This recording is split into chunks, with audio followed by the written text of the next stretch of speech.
Welcome to the Voodoo Power Podcast. Welcome to Plates and Pancakes. We're sitting down today with Joel Smith. Coach Smith is the owner of Just Fly Sports and the Just Fly Performance Podcast. He has been a track and field jumper and javelin thrower, track coach, strength coach, and personal trainer, researcher, writer, and lecturer. Smith has a degree in exercise science from Cedarville University and a master's from Wisconsin Lacrosse. During Smith's coaching tenure, he has guided 8 athletes to NCAA All-American performances, including a national champion in the women's 55-meter dash. Coach Smith has a CSCS, is a Certified Neurotyping Specialist, NKT Level 1, Certified Jumpstart Practitioner, PRI Integration for fitness and movement, along with Postural Respiration. So welcome to the show, Coach. Yeah, thanks for having me, Stephen. I appreciate it. I know how busy you are. I've been wanting to do this for a while, so I'm glad we finally found a good time to get together and do it. Yeah, today is actually a great day, so I'm excited for this. I guess, first of all, I probably ought to apologize to you. I didn't realize I was coming up with some of these ideas, and I didn't realize that you had already come up with a lot of them. And until I read your books, I was kind of just scabbing onto your ideas and thinking that maybe I was the only one down this line of thinking, and then I found out I wasn't. So I am definitely sorry about that. That's okay. Happens to me a lot too. I'll think I have an original thought, and then I've been reading through a lot of stuff from like the 80s, especially like Gals Cometti and John Pierre Egger, like who was the guy behind Werner Gunther's training. And you just look at it, it's just so funny how we think we have new ideas here in this time period. And then you go back like, oh, someone was already doing that. Someone's already doing that, and then you follow the train of like, well, why didn't that take off more? Or, why did that get buried? And yeah, I thought of original ideas and creativity and what we're actually building on has been one of my interesting recent thought processes. Well, and what got me even started down the road of your books was I had gotten Kelly Baggett's book, and I know you list that as influence, but in your website, but his vertical jump book was really good, and I think I'd posted it, and somebody said, well, if you like that, check out your book on vertical development and your speed strength book. So I bought both of those.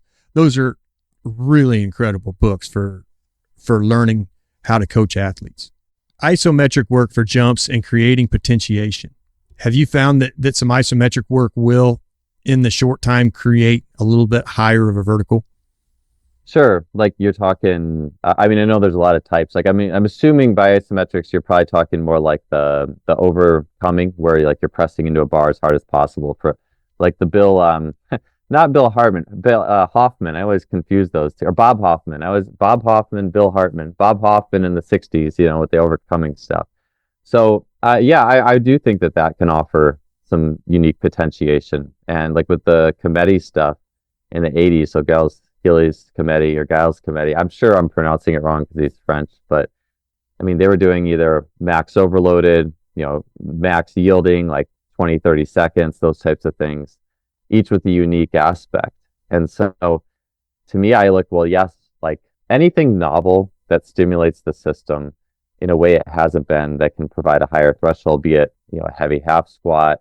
Even a heavy half squat has an isometric burst of overcoming. There is a short, brief max isometric to get the bar moving, and then it turns into a concentric. So like, I think that some of these things are closer related than we think, but at the same time, yeah, absolutely. Like, and I will say, I've learned more about that since I moved on from Wilmington College. When I was at Cal, one of the things that, even since I did track my first few years at Cal, at that time where I would have done more of that stuff, that was right before I started talking to Alex and Tara about these things. But even then, there would have been a light hesitancy in the sense that I don't think I'm very big on stimulus, in the sense that someone could look at overcoming isometric and be like, all right, well, here's a bar, just push into it as hard as you can, Bob Hoffman style. But I think that unless, and Alex talked about this, unless there's like a readout, like you have an iPad in front of you or something that's like giving you direct feedback on how hard you're pushing, we are a product of our motivating circumstance. And I guess if you have a coach yelling at you or your friends motivating you, that's a motivating circumstance.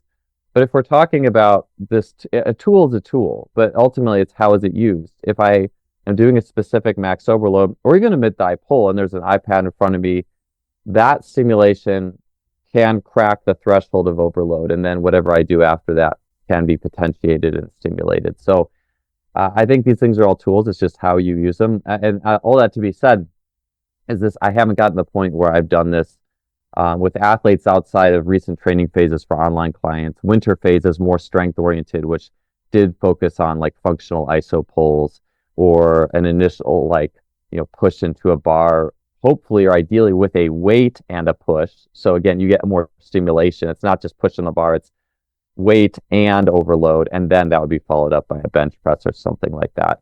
But I haven't been to the point where I've had a group or a cohort of athletes in person where we've actually done iPad, functional iso, then you go into potentiation. Anything I've done has been more of the Alex Natera's version of run specific isos, but it's a functional, meaning I don't have the force plate, but I'll load up a bar and say, hey, just push this an inch off.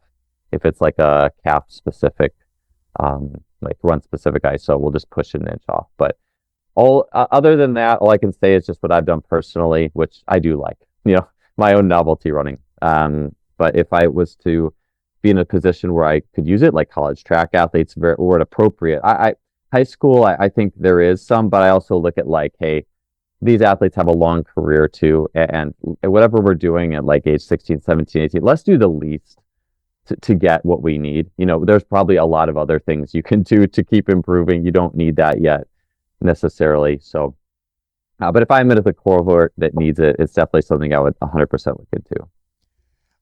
We use it some, especially on our lifts. Once a lift gets heavy, say you're getting to your heavy squat, we'll take a couple iso holds and then go to the squat. But I get what you're saying. If you can't measure or see how much actual force is being put in the bar, it may or may not work. What I did do the other day, and I don't know, you're a track guy, so I'll run it by you. I had a kid throwing the shot put. He was sitting about fourth. He had nothing to lose. He wasn't going to catch the kid ahead of him. I didn't think. So I'm like, hey man, why don't you take the shot about 6 inches off your shoulder, push into this fence in an iso for 5 seconds, do that twice, give yourself a couple minutes, go through the shot. He's like, okay, I don't have nothing to lose. So he tried it. He went back and he ended up passing the kid ahead of him and took third. Yeah. I just didn't know if that was a mental thing or if there was some potentiation in that. Yeah, I think it's both.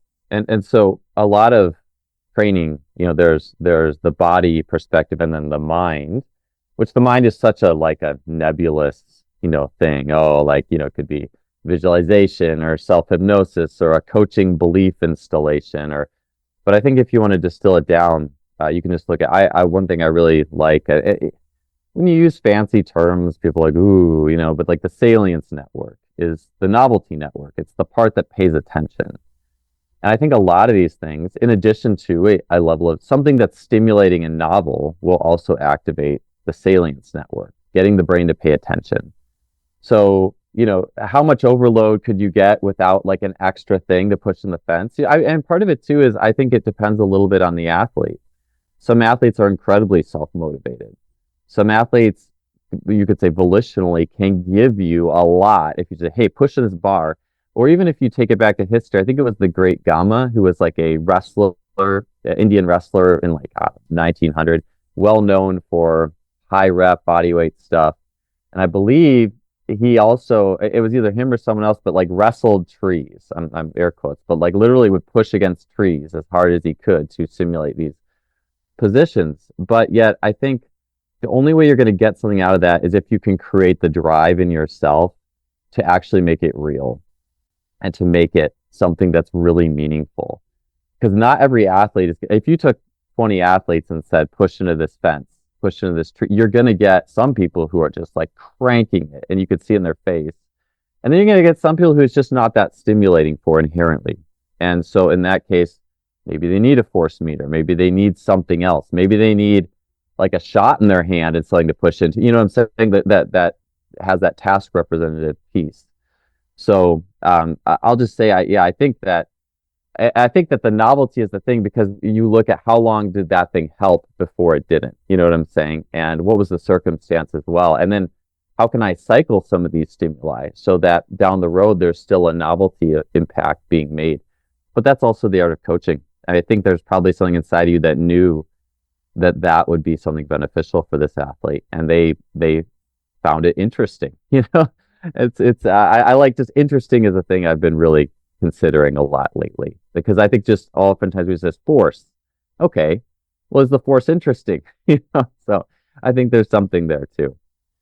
Well, you're always going to get somebody to work harder, try a little harder, stay longer if they like what they're doing. So yes, I guess maybe that's a part of it we don't think about too much, but interesting. Might be up there quite a ways on the list of attributes that you're setting up to create good athletes. Yeah, I would agree with that. Now, going through all your books, man, I took tons of notes. I tried to condense them because I know you don't have just months to answer all these questions. So I tried to pick out some of the better questions I liked. But kids, they really love to jump. They really want to see their vertical grow up. They really want to do things to improve their vertical. But with all that jumping, it's going to take time to see the jump grow. Yeah. Is that a volume based thing, or is that athletic preparation thing? What leads to that taking a while to see that climb? Yeah. So I just wrote an email on this, and this has been something that I'm trying to get these constructs that are simple representations to look at the big picture of athletic development. And one I really like is a tree, and simple enough, and it's nature, and nature has this beautiful interaction that is complex beyond our understanding, that we have to just work with it rather than trying to control it. And so I look at so much of this, and if you look at jumping, you have the roots of the tree, which is childhood movement literacy, playing a lot of sports, being adept at a variety of skills, and especially for a running jump, because a standing jump, I think, is much more of a simple thing. It's a much simpler tree. It's almost like a couple roots, a big trunk that's power, and then the branches are kind of like whatever. A running jump has so much more that goes into it. A running jump is fundamentally a direction change, a very complex direction change. And so you have sprinting, acceleration, direction change ability, you have collision management, and you have 3D collision management and elasticity. And so you have the roots of that jump run far deeper, and they're far more expansive. And so you have that movement literacy, you have tendon development, connective tissue development. You have a love for the movement itself that runs, into that eventually, like that furthers the tree. And so, and obviously genetics as well, and those types of things. You have community, you have free play and exploration, exploring the different movements versus just being fed them. This is the drill, this is the technique. And then once you have that, then the trunk is the next step. And so an example I listed in a recent email, and this is relatively common, I think, in people who really take off and do well into their 20s and even early 30s. Stefan Holm is a high jumper everyone knows and loves in the speed and power world. As an elastic, this 50+ inch running vertical, insane stiffness off the ground, foot and ankle and lower leg strength. And Stefan Holm, as for what I read, didn't start lifting weights till he was 19. And his high jump personal best up until that point was, I think, 2 meters 20, which is like still pretty good, 7'2.5". And as soon as he started lifting, it took off. Like he boosted his jump substantially. I think he improved 10 centimeters in a short period of time. And obviously his ceiling was insane. 2 meters 40 later on, I think in his late 20s, not early 20s, late 20s. So he peaked when he was supposed to. But I guess you would ask, well, what if he was a product of a system that was like, okay, hey, you're 15 or 16. Right now, we're going to blast the heavy quarter squats and all this stuff. And I do think, I even look at like the Tony Wells system in track if you want to talk power and you want to talk explosive development, that is the system in so many ways. And I wish actually was able to spend time in, observing that system. I've worked with athletes who came out of that system when I was at Cal. And that system was, you got blasted. We're talking like the heavy quarters, the plyos, extreme amounts of plyos. It was adapt or die. That was Tony's thing. Kind of like Jay Schrader, you could say. And those athletes did not do well after they left Tony's system. Like they did not, I don't know if there was any Tony Wells athletes that thrived, in college and beyond. And it's like, but he coached national champions left and right, killed it. And so it's like that tree, right? Like and this was a quote I had read I just released a podcast with Austin Yoakum, and it just talks about like a forest, nature, right? And the best trees in the forest, like the highest growing trees, they actually don't get a lot of sunlight early because it's like basically it's like early fire, early growth, early expansion, and the wood actually doesn't achieve the density that it needs to, that it should. And so there's like this shading and this protection early. But then when they're ready, then they can truly flourish. And I was actually just reading a book on the balance of nature this morning. And it's just something I'm trying to, I'm 40 now, I'm trying to like integrate more things and ideas. And it talks about like that when the sunlight hits the forest bed, like all the little shrubs, all the grasses go crazy. But you don't get that like that deep, you could say like that old forest growth. And I think that has relevance to so many things, even in the total sports system, because we live in a system where it's like, hey, I got to get to that next level, man. Like I got to get there now. And we don't respect that long-term growth. So the challenge is like, well, how can I move the needle now in the way that respects the roots and maximizing the roots and a little bit of the trunk, but only enough, So that's like that Stefan Holm at 19, or even Jordan Kilgannon, the dunker, who's like insane. I mean, he didn't lift. I don't think he started lifting till about that time frame as well later on, and he exploded. But his roots was dunking every single day, obsessively, played all the sports and all that stuff. And I'm not saying don't lift till you're 19, but I just think that there's a mindfulness with that kind of thing. So with jumping, long story short is I would just say, if you want to be good at jumping, be obsessed with jumping and play the sports and free play. And I would say, like if you're going to lift, I mean, even like 1x10, I mean, it goes a long way. It really does. And then, when you get older, start bringing some of the high powered things in as you need to, and I don't think everyone even needs it in the exact same way, but there's some people who certainly do. And there's a joy in that specific process, like the Werner Gunther videos. If you love training, you love that. That's interesting to you. For someone else, just going out and dunking and playing basketball might be interesting enough, and then just a little bit of lifting, that's general. So I think it depends.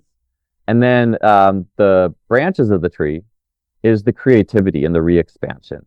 And that's like a Stefan Holm, if you watch him training, I mean, that guy had loads of creativity, even after the lifting, he's doing like jumping over high jump bar in 6 different ways, like a scissor and a roll and a flip.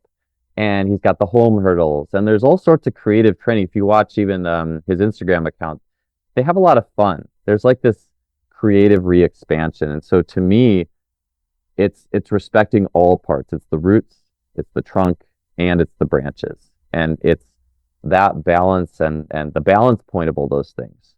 And looking at that and moving that forward as in a balanced and a patient perspective.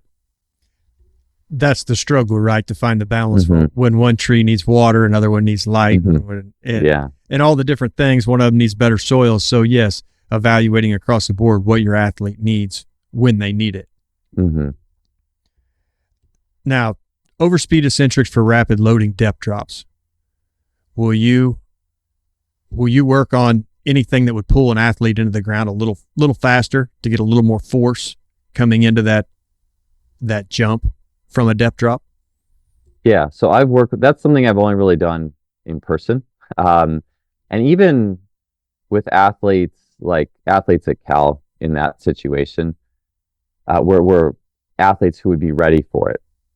I didn't really use that. And I only didn't simply because if it was an athlete who it's like, look, like 2 more inches on my vertical jump will make the difference for me, then that's going to be an applicable situation. And we have to pull out all the stops, and they love the process of training.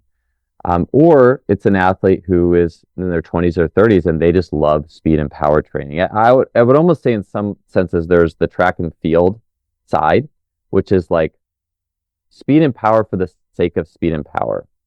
And then there's sport, which is, it's more about the creativity flow and playing. Everything always routes back to the sport itself. And so within that, you have to always ask, well, is it worth it to do this thing in sport? Now, if it's track and field, let's pull out all the stops.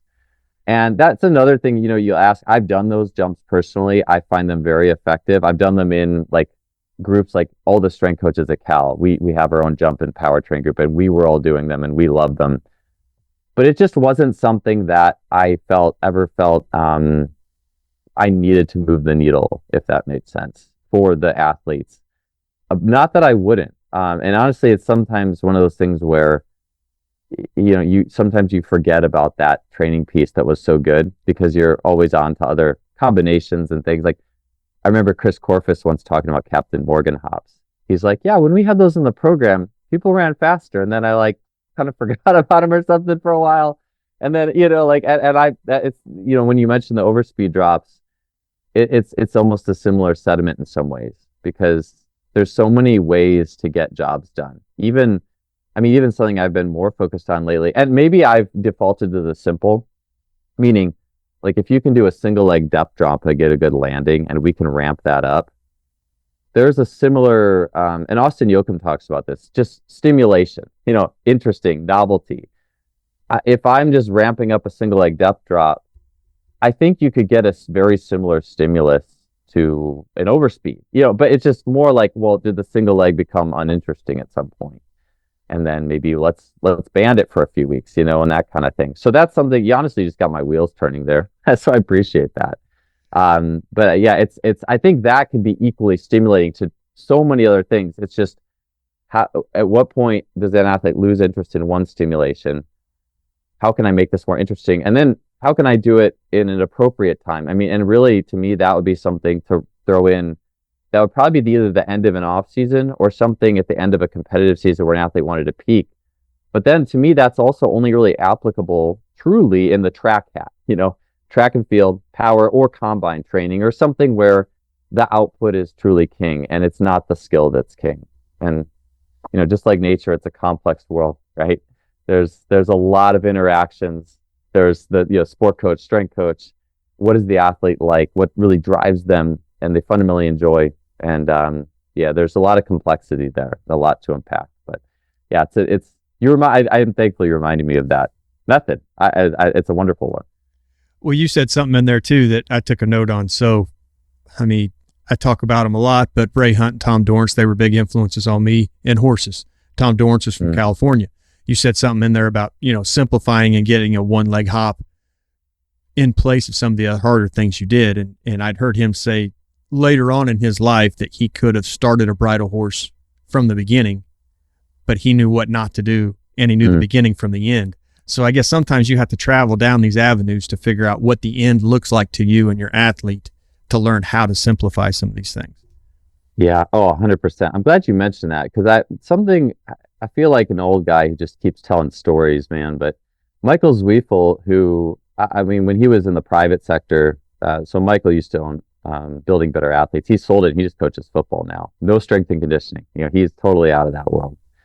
But the worlds are also interconnected. Coaching is coaching in so many ways. But, he had said when he was at Building Better Athletes, he's like, all coaches should coach kids, youth sports, and pros, because you see the beginning and you see the end. And I just think, and it's like the tree, you see the roots and you see the branches.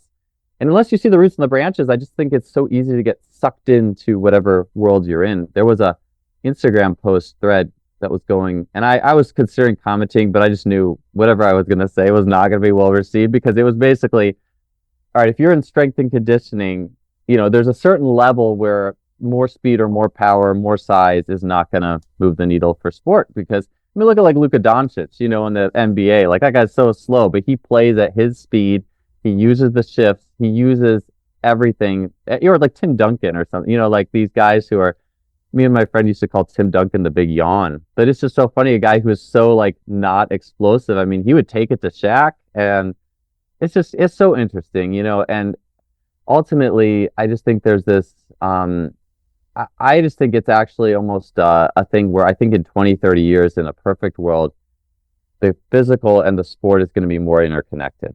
There's going to be more, like, we're just going to understand more about the workings of the whole, and versus, I think, because if you're only in your own world, you want to do the best you can. It's like, hey, if I'm the trunk, I'm going to kill it with this trunk, man. Like, I'm going to get power and speed. And the thing is, the athlete likes it. In the private sector, we get business because kids like it and they want to come back, and it's almost funny because in a way, I don't think those kids are saying, oh man, that transferred to sports so well, man. I was so stoked that I went on the court or the foot, it's like, no, I set a power PR. That was cool. Like I like that. So that's right. I just think there's the track hat and the sport hat, but we're also all nodes in a network that we all have this interconnection in a way. And I do think how strength and speed and power is operating, I think it will help. It's a node that will help push sports skill forward. And I just think there's some cool interconnections there as well. So I brought up horses a minute ago, and I've talked to some other guys about it, but you're the guy I stole this from, and I didn't realize I stole it from. But you started talking about one arm and leg will be dominant, possibly in a sprinter. That'll be pushing harder, pulling harder as they move the track. If that's the case, if they would make a quick change of direction, should the other side compensate and start pulling harder and driving harder because of the turn? So let's say they're doing like S sprinting. So they come around one curve. Let's say they're going to the left. I would call that a left lead. Then they hit, and they're going to switch over to making a right curve. Should they switch and that right side of the body be hitting harder now? Yeah, I know what you're saying. So asymmetry is very interesting. And it's another one of those things where you're going to get all these opinions based off, I think, areas of expertise. Like, I mean, on one end, and I think we all know this. There was a good Dan Paff anecdote. I will always remember it. It was like a discus thrower who, saw a chiropractor or something. And the chiropractor was like, "Oh, you're so asymmetrical. Let's fix you." And lined up the discus thrower, and then the discus thrower sucked after for however long, because all that advantageous asymmetry was messed up. And so obviously your discus thrower, spins to one direction, throws with one hand, and a baseball player who started early, there's an obvious asymmetry, but it's also by function. And Adrian Barr talks a lot about like up leg and down leg, and he's right. There is that. And then we have, PRI, postural restoration. Usually the left side of the body is something that's more pronated and the right side's more supinated or more of there's just so many ways you can go with these things. I remember one time I was at a Square One seminar. So Sean Sherman, this was at Jeff Moyer's place in Pittsburgh. Sean is so brilliant. One thing I could not get over, I was like asking everybody this, and I was just so like, I was like really, I don't know, I was honestly annoyed, but I know there was a deeper thing that I just had to get past. And Sean gets results with people that no one else can help. I mean, his system is brilliant. But one thing, it was almost like one side of your body, one cross pattern is like functional, and then the other cross pattern is like broken or something. And I was like, how does that? I don't know. That doesn't make sense to me. But I think it does in the sense of I think what you're referring to is the cross-firing horse, and people who look at horses and the potential of a horse. And the cross-firing pattern was basically a horse that couldn't cross-connect well. It couldn't like sync up its left front hoof and its back right hoof. It ran almost like one-sided. Like instead of if you're sitting there doing like a bird dog, an alternating bird dog versus or a crawl. Like a good thing would be like a crawl in athletes who can't like connect themselves in a crawl, like where their right elbow and right knee would hit.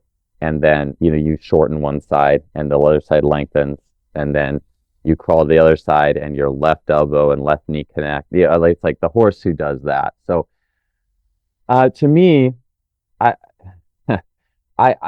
far as I take that, the only way that I can practically say that I take that is one, I do respect asymmetry, and the places I respect it is in like a single arm running. Like I do want to foster a creativity. Like I want to work athletes one-sided, but then we'll always come back and run normally. Like maybe we run with one arm, and then for 50 meters, and then you bring in the other arm for 50 meters or something like that. Or you run with your left arm and then your right arm or whatnot.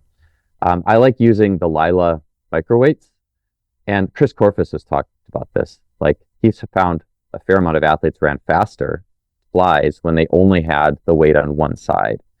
And I've found that as well. I've actually really dug into that, where it's almost like you're grooving your asymmetry so you find it and you're like, oh wow, this is like, for me, my left leg is my big stride length leg.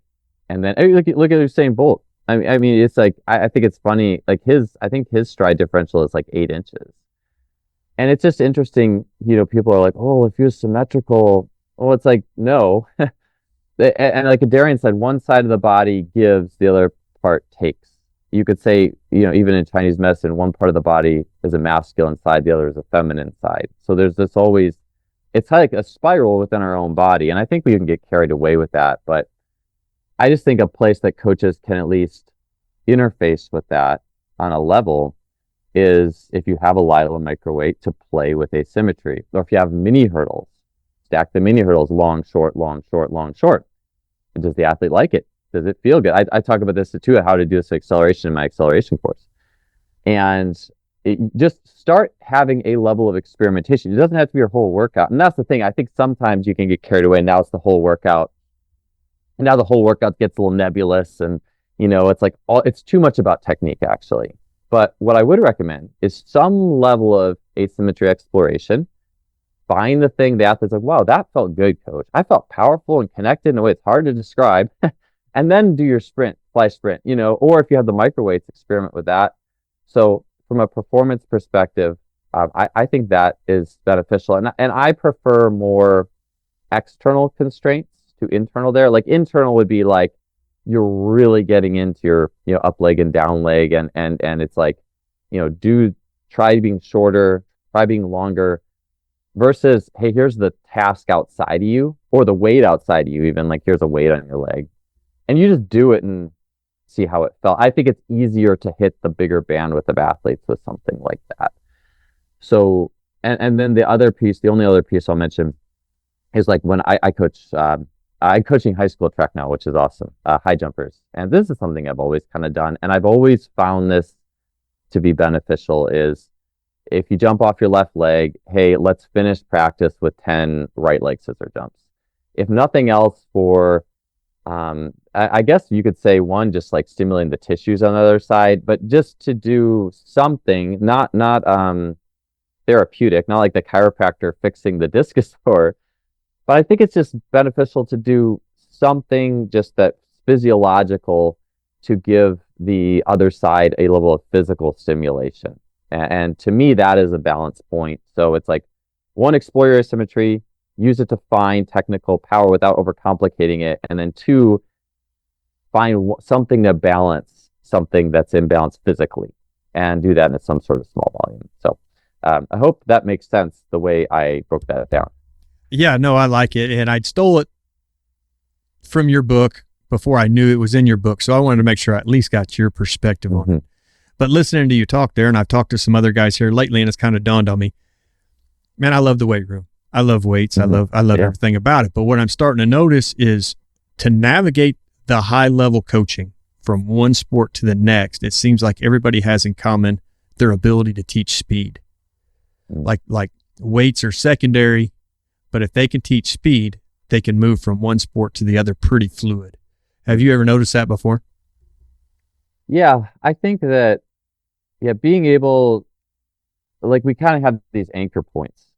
And this is where I kind of said, like, I think that strength and sports performance can help the whole system just because, whatever your node is, whatever the thing you really like is, to be excellent at that, to teach speed, it's not just, and this is what I found, and this goes out into whatever I'm teaching.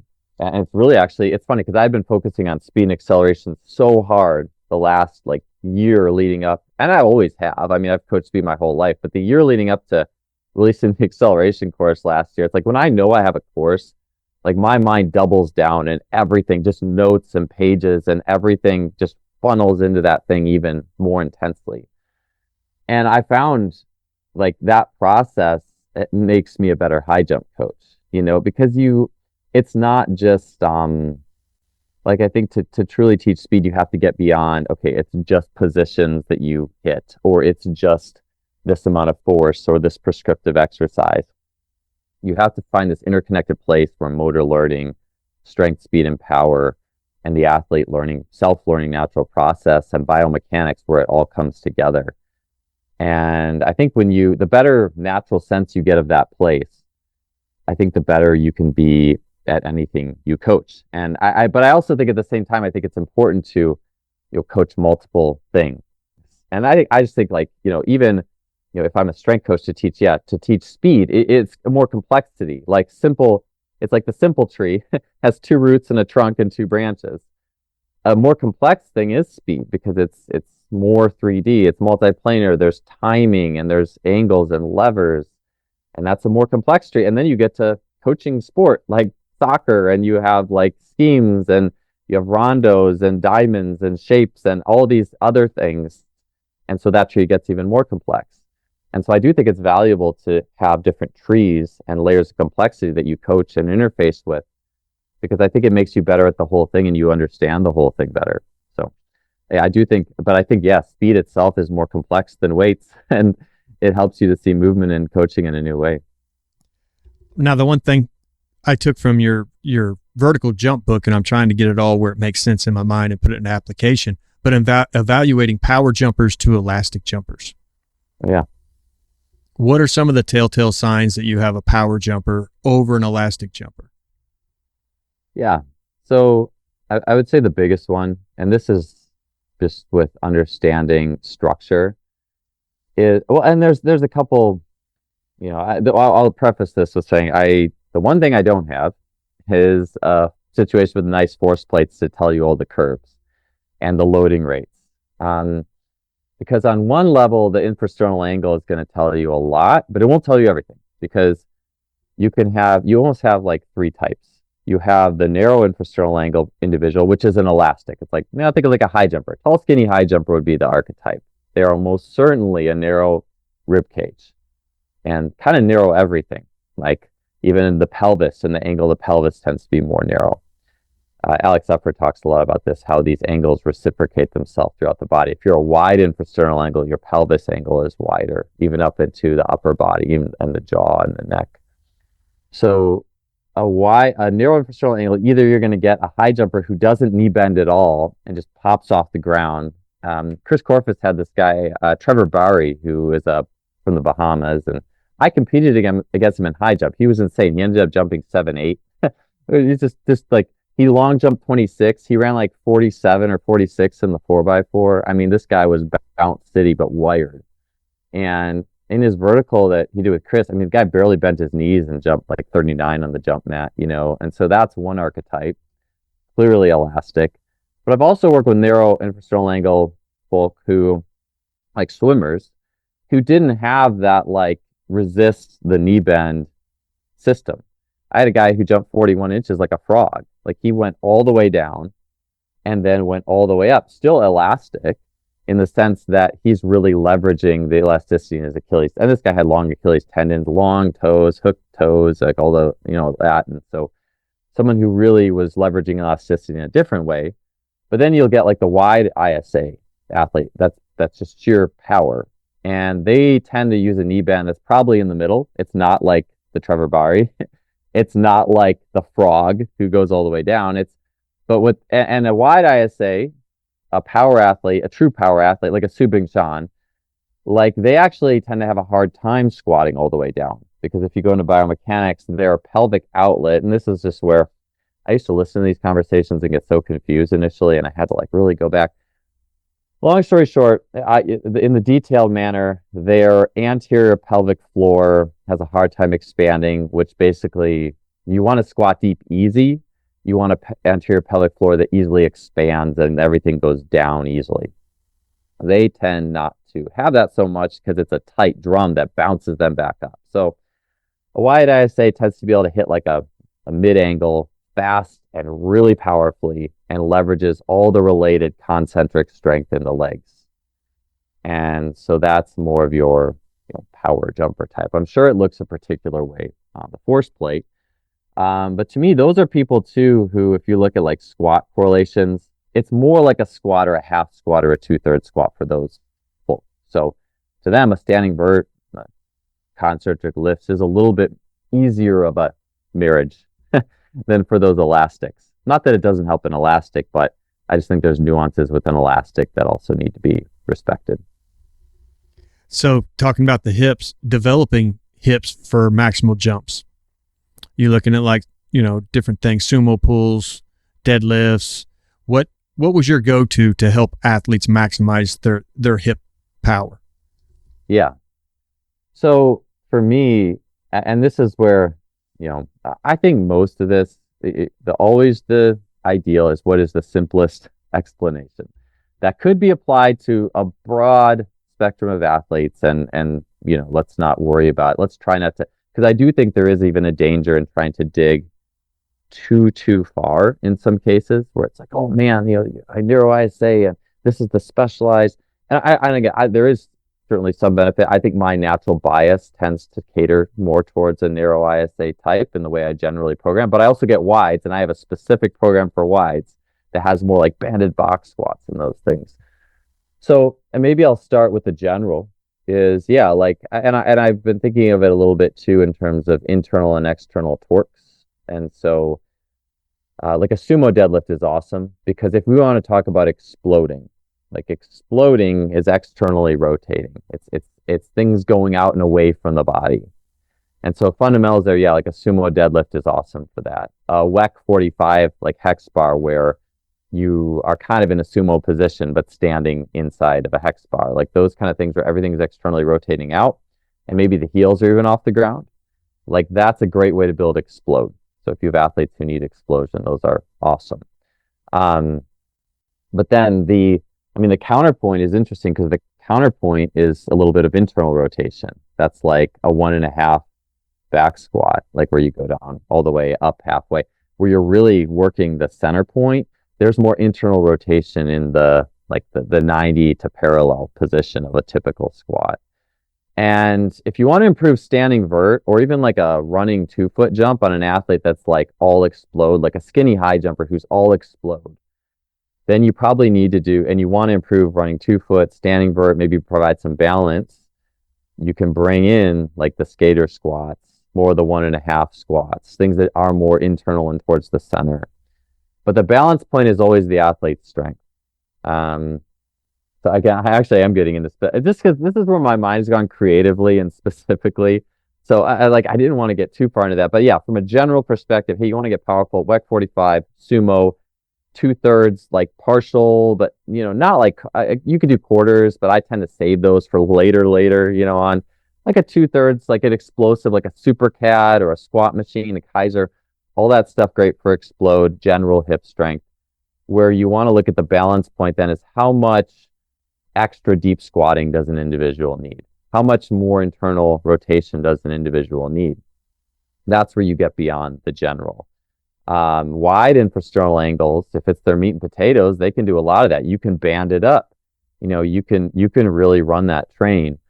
For narrows, especially narrows who are like, if we're talking track jumpers, people who just want to be bouncy or stay bouncy, it's just a little bit. It's a little bit of deep squatting, but you're not. And even in a year, I find in a year you can do amount of deep squatting with those athletes. The problem is it's more year over year over year. Like if I took an elastic and narrow, a high jumper, and year over year I kept deep squatting them and pushing that envelope, they are going to start going against their strengths a little bit. And so that's how I've had athletes who like I always find this funny. There's programs and with marketing, a lot of people say we're the best jump training in the world. Like I had an athlete who I work with online who was working for a year with air quotes, the best jump training in the world. And he's in pure narrow elastic. And right away, I had him on more of that balance program, and literally within probably about 4 months, 5 months, his 1-foot jump, his true elastic nature had improved 3 to 4 inches. And it's just because the program he was on before was just strength. It was compression. It was internal rotation. And so much more of that than what we were putting out. So there is that general base, but then ultimately as the tree expands, you need to be more mindful of where an athlete's superpower is, and you will designate that appropriately. So you were talking about the box squat, you were talking about banding it up, and it made me think, a lot of guys will do Olympic lifts to try to teach triple extension. Mm-hmm. Not everybody does Olympic lifts for different reasons, and maybe your athletes get into triple extension on Olympic lift, maybe they don't. Yeah. But a banded box squat, can you take that with enough force and get those athletes up on their toes that you can achieve a triple extension through a box squat? Yeah, so for me, I think with the triple extension, the Olympic lifts, and box squatting, I just look at it almost the biggest piece is the first half of what's going on in the initial impulse. So the first 0.2 of a second of force generation, that's like where the money is made. And so even, it's interesting. I used to, back 15 years ago now, almost 15 years ago, I remember working with the basketball team. I was a track coach at Wilmington College, and I did strength training for a variety of teams in different capacities. But one of the teams I always worked with was basketball. And we did like Olympic pulls and some Olympic lifting. And I found very quickly, wow, the best jumpers finished in pretty good triple extension. And so for the longest time, I was hung up on the end position. And what I realize now is it's the beginning that makes the end. It's the input that creates the output. Those athletes got into triple extension largely because they had a good input. And so the input is really what you're looking for. And the input for those athletes who reached a good triple extension, a lot of times their heels are going to come off the ground earlier in that second pull because they're loading the forefoot already, versus the athletes that don't, maybe they have no loading of the forefoot in that loading phase. It could be multilateral. Maybe they're not loading the hamstrings too. A good jumper is going to load the hamstrings and posterior chain while the heels are also coming off the ground, and then the output, boom. Adarian Barr talks about this too, like in sprinting and acceleration. People love the post position, that big extended position coming out of the blocks.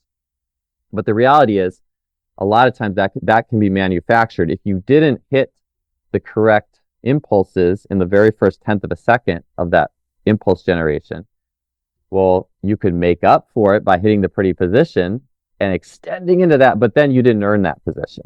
You only get what you earn. And so Adarian would highlight like Ben Johnson. If you've seen the Ben Johnson old school starts, it looks like someone wound up like a spring and just shot it. It's just like, bam, it's insane. But that start was made in the first few hundredths of the second where Ben turned so many motor units on and blew out of that start. And he just hit triple extension just like, it's funny, I have fireworks on my screen. You probably see, I don't know, it's almost like works with the Ben Johnson start. Like people who can't see this, I have a thing on my Zoom where if I wave my hands, it just does fireworks. I need to turn that off. Anyways, he would just explode out like fireworks, but it wasn't because he was trying to hit this position. It's because he got shot out of a cannon and it just shot him into that position. You could think of it that way, like how much gunpowder is in your cannon and how much gunpowder gives you that position.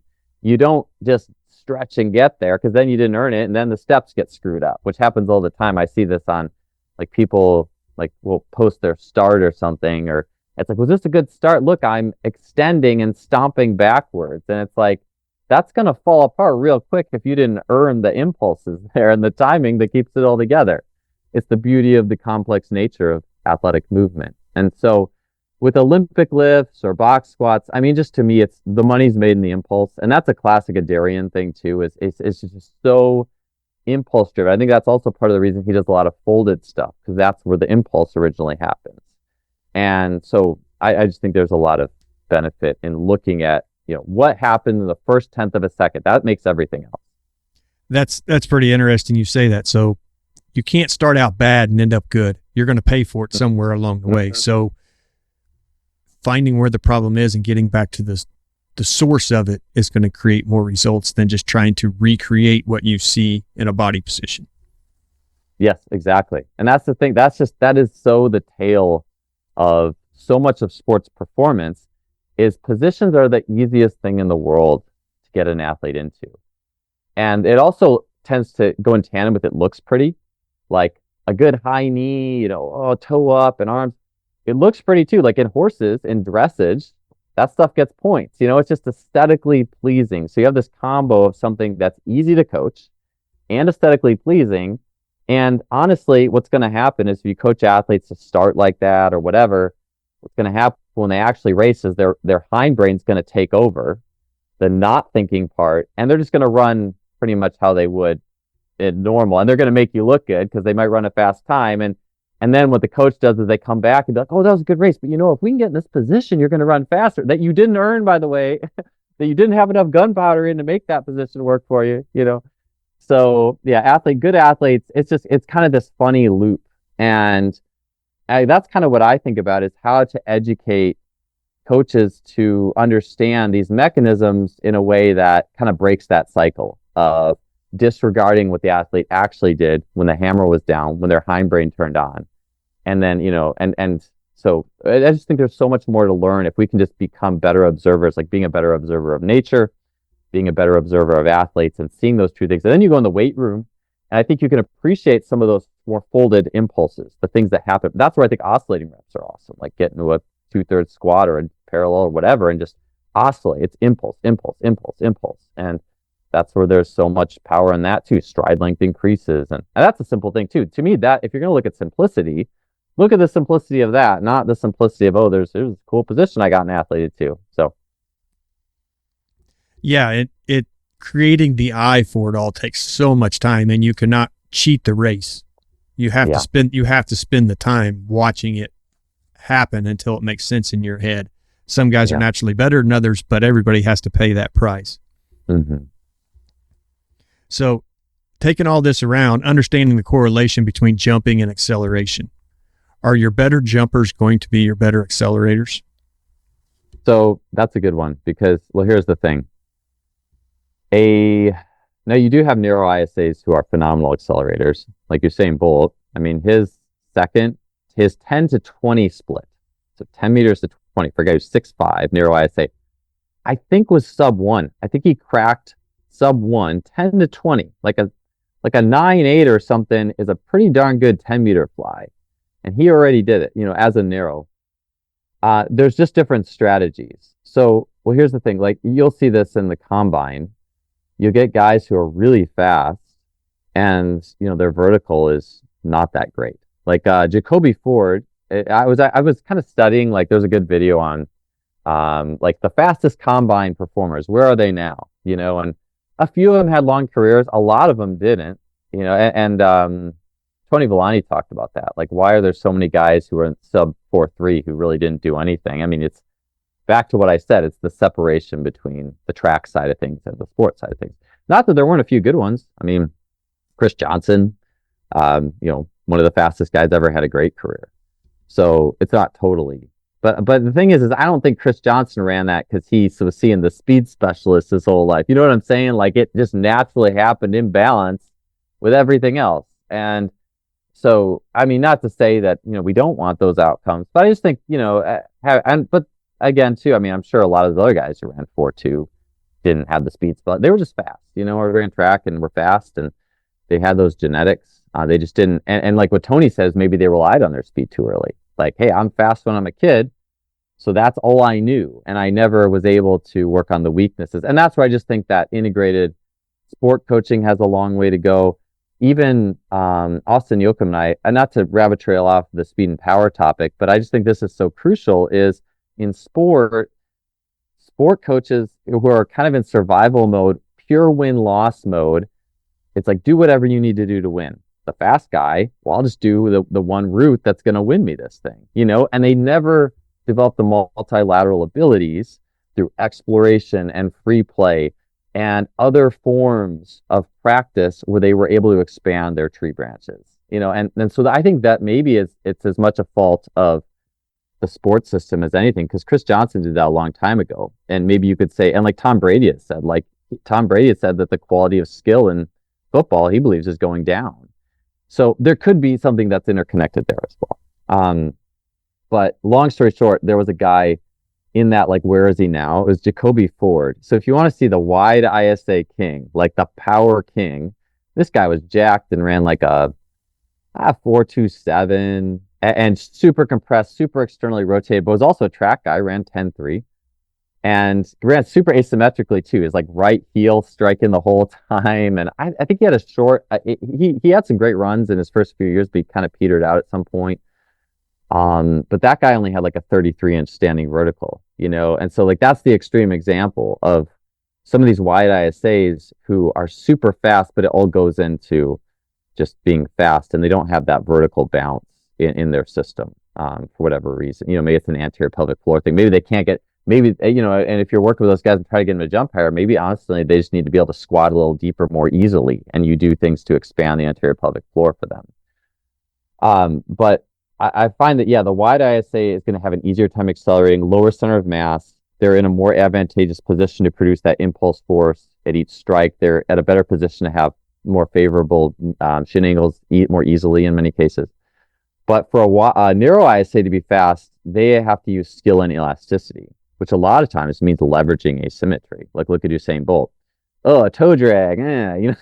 It's one asymmetrical toe drag. Everyone forgets that. Like people don't think about the skill in this. They just want pretty positions and what's easy to coach and what's a little bit. I mean, I'm sure Bolt figured that out just by feeling, by loving life and track and the joy behind it and feeling things. And man, that blue track with the mountains behind. I mean, what a great place to experiment too, like with different things and feelings versus like kind of like what I said with the football example or the sport example.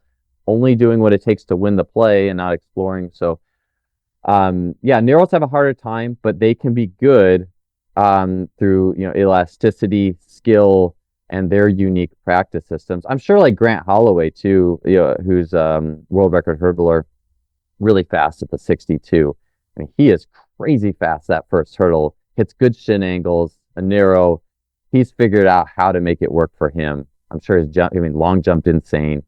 So I will say for a narrow to be a great accelerator, usually like a longer femur is a big one for them because that longer femur is the power stroke. If you have a short femur, you just naturally don't grab as much ground as easily. It is just a lever thing. And like Randy Huntington talked about, when you're upright, you can then use the whole leg as a piece to cycle. That's like me. I have short femurs, and for the longest time, it's like, man, why is acceleration the hard piece for me relative to all this other stuff, and I think I've gotten a good attunement to how to use different pieces to maximize my own acceleration. But like the year I high jumped 7 feet when I was 21, I got beat by a 1,500 meter runner in the 30 meter dash. I was so ticked off, and I worked my butt off, and next year I beat the guy by like, a tenth of a second. I was like, yes, and a lot of that was more IR and compressive pieces in the gym actually for me because I was so ER'd, but I high jumped 7 feet, and the next year I only high jumped 6'10". So it's like I almost brought that pure bounce down so I could have more compressive pieces to make acceleration better. So it's just like a balanced thing of how do you what are you looking for through the athlete in front of you, a complex thing, but it's cool to consider these pieces of what makes a wide ISA muscle power guy fast. What does a narrow have to do to be fast? And that's something I've taken a great interest in and have a variety of tools that I look at that will help a narrow to improve that. Now, there was a lot of stuff in there, but the one thing that kind of stuck out to me was you kind of need an athlete that's willing to go out, work on his own with no eyes on him. Yes. And that way they can try things like you said, saying, "Bolt, yeah, you got to have body awareness, but it's hard to have body awareness when every step you take is being coached. You got to have enough drive to go out on your own and try some stuff, even if they fail. At least that wasn't for you." Yeah, it's like Stefan Jones talks about. So many of the elite, or you could say natural athletes of the past, are developed outside the system. They weren't like coached up on everything. And it's kind of like even nature. I'm reading a book on the balance in nature and like Yellowstone and when they killed all the wolves and it just screwed the whole ecosystem up. And there's just so much in nature about don't mess with nature more than you absolutely need to, or you're going to screw it up, and you can learn from it by watching it. And I just think there's so much we can also take into the development of the athlete. And so much of that is outside the system and letting them explore and play and figure things out on their own and only come in. That's the art of coaching. We come in as needed with the appropriate constraint, not even like position, because that will mess the timing up, but a constraint to, if they're off track a little bit, the art of coaching is knowing the right constraint. All right, let's place this down. It's going to steer you naturally onto the track that we think you need to go. Well, Coach, I've had you on here quite a while, and I know you got a busy day ahead of you. So I'll kind of start wrapping this up, but I'll ask you one last question and we'll move on. The speed at which an athlete can put force through the ball of the foot and the big toe is going to determine who jumps the highest. Does that sound correct? And if that is correct, I think it was actually in your book, but how do you improve that? How do you improve that fractional time to get that force through the foot? Yeah. So I think was that in my Vertical Foundations book? Probably more likely than not. Yeah, it's like it sounds like something I would have sent back then. So I think that is true mostly, but there's also a piece that is not. And I only say that in the sense of, I guess you could say, an athlete's strengths. There's like for a vertical jump, a standing vertical, there are a lot of athletes who their strength is not, I mean, yes, the ball of the foot is important. Yes, elasticity through the calf and lower leg complex is important, but their power is in their hips. And so the calf, it's almost like in those senses, the foot will do what it needs to do to give the ultimate hip drive that lift. And so those are like the standing vertical athletes who do leave their heels down longer. They oftentimes are really good accelerators too, those athletes, because like where the need of elastic return of the foot is not as high in the initial steps outside of the foot hitting at least the correct angles to be a good lever. So because if you get the heel smashing down in acceleration, that's going to be a problem. So there is a piece where I don't think that's completely true. Where I've moved towards is yes, I do agree with that, but I believe that we can become an overly isolationist sometimes. Like if it's all about one thing, we pull the balance point out of the system. So like if it's all about the feet, or if it's all about the gym, or if it's even all about things like constructs, like it's all about the nervous system and little nervous system tests, or we can easily distract ourselves from just this core center point of good practice. And this is just something I've observed with like I've had the opportunity, especially being at Cal, you're around like elite swim coaches, Olympic coaches, and they will never let themselves get pulled too far from just that center of coaching and what drives the athlete. A lot of it is the mind, the body, the community, the social piece. And so I'll just say with the foot, yes, there is that, but it always has to be connected to the global mechanics. And so if we're talking like a narrow infrasternal who is an elastic, yes, it's the foot, but it's also connected to how you do plyometrics, how you do rhythmic and longer sprint running, and the correct dose of longer, more elastic work to connect the foot up into the entire chain of the body. And so there's just always that unique timing and balance point. And so I just think from a simplistic perspective, doing jumping with, you could say barefoot, with sensitivity in the foot, with exploring how fast you're getting to the foot. One of the best things for that, honestly, is just parkour, nature parkour, minimalist shoes. You're feeling every like rock surface. I found spending extended time in nature parkour that when I return from doing something like that and I do a vertical, I actually feel it almost all coming from the feet, almost to a point of imbalance. Like my feet are exploding me up, but my hips actually may have lost a bit because I got out of the squatting or something. So, or I wasn't doing a ton of long sprinting, or it didn't connect in that way. So I just think always finding a connection into the whole chain with what you do establish in the lower leg is key. And I think something I may have moved towards is I probably live more in absolutes, 8 or 9 years ago. It's like the faster, the better. Well, it's the faster you can imbalance with the system. Like there's always this timing and global timing of the system that the body is amazing because it will connect things together. And so I just think that I just live in a little bit less absolutes than I used to. So whenever I rewrite that book, I will probably make a few notes and caveats there. The book will get a little more gray. Unfortunately, that might make it a more complicated and hard to read, and whatever. I'll do the best I can to hopefully give some good analogies. And even when there's gray, there's also room to sort out my own, writing and interpretation of things. But I think I'll try to keep it as simple as possible. Basically, it's as fast as, because I mean, one thing I'll tell you, I really do like doing maybe this is just somewhere you could take it, is as I've grown into exploring the skill. So let's just take running. I really like, Randy Huntington talked about this. It's called a sound brenner. It's like musicians use it. You put it on your wrist or your arm, and it's a metronome that you feel. So it's a vibrating, so you could set it for 3 strides a second, 4 strides a second, 5 strides a second. And doing sprinting on a faster than normal is so illuminating, because you can't really let out your stride, and the game is figuring out how do you let out your stride. But when it's faster than normal, it is so forefoot oriented, and therefore I think it connects into the fascial chain. And so you can explore that and then just explore regular sprinting. And you can see how as fast as possible kind of rubbed off and integrated into timed up, normal, just regular sprinting. So I would just encourage people to explore the interplay. And to me, that's the most rewarding piece. Because to me, it's not that. It is rewarding to have a protocol and a prescription and you give it to athletes and, oh, we're jumping higher and faster.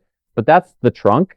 The branches are, all right, now let's explore the frequency and let's see how that went. Let's explore the asymmetry and let's see how that integrated in the system. And you're not going to get every athlete with the same light bulb moment, but that's part of the creativity of the re-expansion.